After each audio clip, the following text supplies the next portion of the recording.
Hello दोस्तों, आज हम देखने वाले हैं an elementary school classroom in slum, इसका सेंट्रल आइडिया। तो चलिए वीडियो को शुरू करते हैं। तो इसका जो सेंट्रल आइडिया होगा, in this beautiful poem poet Stephen Spender has presented a true picture of the life of the school children living in the slum.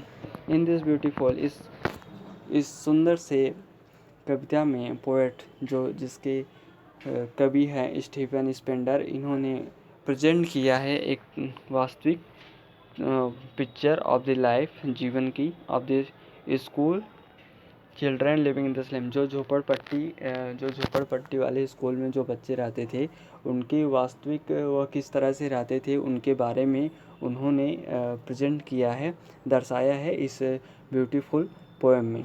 तो आगे क्या है, The children are in a miserable condition due to their poverty and illiteracy।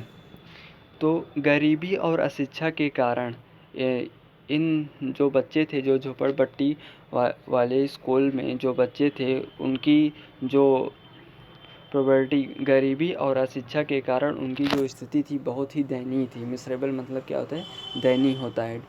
तो उसका क्या है, they are depressed, वे मतलब बहुत दुखी रहते थे या तनाव में रहते थे। They look lean skinny, skinny या लीन मतलब होता है पतला। दे लुक मतलब वे बहुत दुबले पतले, वे कागज़ की तरह दुबले पतले दिखाई देते थे। एंड बॉनी, एंड बॉनी मतलब हड्डियों के ढांचा।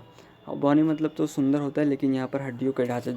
जो स्लम एरियाज़ में जो स्कूल था, जो वहाँ के बच्चे पढ़ते थे, वे बहुत ही दुबले पतले दिखाई देते थे और उनके शरीर में केवल हड्डियों की ढांचा ही थी, मतलब उनके शरीर में मांस नहीं थी। इस तरह से वो दिखाई देते थे। एंड क्या है, they are like rootless weeds, वे बिना जड़ के खरपतवार की तरह थे। Which can not resist anything for their existence. फिर उसके बाद क्या है, they are physically were weak, वे शारीरिक रूप से बहुत ही कमज़ोर थे। एंड अंडर नरिश्ड, और जो उनके खाने पीने मतलब उनको सही से आहार नहीं मिल रहा था। एंड स्पेंडर, जो स्टीफन स्पेंडर थे, इन्होंने आवाज़ उठाई कि who live all their life in slum and have no opportunity to enjoy the real blessing of life। मतलब उन्होंने बताया कि जो स्लम एरियाज में, जो झोपड़पट्टी में, जो झोपड़पट्टी के स्कूल में जो बच्चे रहते थे, वे अपना वास्तविक जीवन व आनंदपूर्वक अपना जीवन नहीं जीते थे। यही सब इन्होंने इस पोएम में बताया है। उसके बाद क्या है, he makes a frantic appeal to the educate and affluent section of the society to better the lot of the slum childrens. फिर उन्होंने क्या किया, ही मेक ए फ्रेंटिक मतलब उन्होंने बहुत ही अच्छी तरीके से वकालत करके उन्होंने जो स्लम एरियाज़ के बच्चे थे उनके लिए शिक्षा के बारे में, उनके पोषण के बारे में, इन सभी के लिए उन्होंने आवाज़ उठाई। And lot of the slum childrens through education it will remove social injustice and close inequality. वह क्या चाहते थे कि जो समाज में इनक्वालिटी है, जो असमानताएं हैं और जो अन्याय, जो झोपड़पट्टी के स्कूल में जो बच्चे पढ़ते थे उनके प्रति जो अन्याय है और असमानता है, बड़े लोगों की समानता में, उन सभी को दूर करना चाहते थे। इसी का मतलब वे इस पोएम में यही सब बताया गया है। तो सेंट्रल आइडिया का मतलब है वह कहना क्या चाहता है, उसके मतलब सारांश की तरह में लिखना होता है, तो इस तरह से लिखा जाएगा। अगर आप स्क्रीनशॉट लेना चाहते हैं तो ले लीजिए।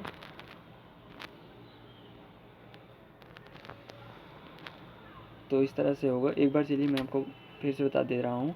इन this beautiful poem poet Stephen Spender has presented a true picture of the life of this school children living in the slum area. जो झोपड़पट्टी में रहते थे उनके बच्चों को उन्होंने प्रेजेंट किया है, उनका जीवन कैसा है। The children are in a miserable condition due to their poverty and illiteracy and they are depressed, they look lean skinny and bony, वे बहुत ही दुबले पतले दिखाई देते थे, उनकी स्थिति बहुत दयनीय थी।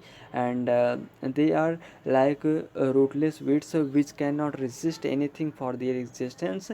दे are physically were weak and under nourished Spender who live all their life in slum and have no opportunity to enjoy the real blessing of life। and he makes a frantic appeal to the educated and affluent section of the society to better the lot of the slum children through educate it will remove social injustice and close inequalities। तो इस तरह से Stephen Spender ने बहुत ही अच्छे तरीके से इन्होंने आवाज़ उठाई जो झोपड़पट्टी वाले स्कूल में बच्चे रहते थे। तो इस तरह से आज यही सब स्थिति आज हमारे प्राथमिक विद्यालय में भी देखने को मिलती है।